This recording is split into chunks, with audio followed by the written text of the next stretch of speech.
Yayla yaylarına köş eyleyerdim.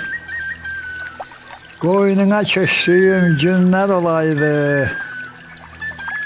Yaşıl yamacında alasık kurup o süfre açtığım günler olaydı.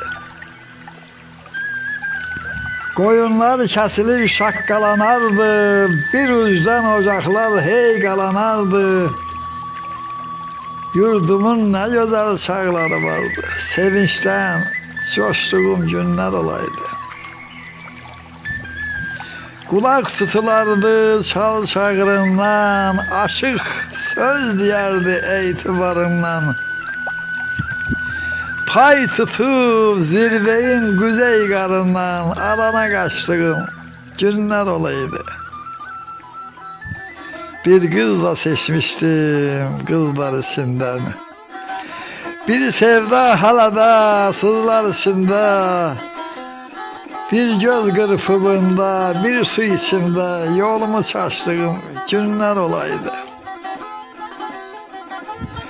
Hüsnüne vurulup heyran kaldığım, duyup doğmalığım, mehir saldığım, o gece yatmayıp fikre daldığım, söze söz koştuğum günler olaydı.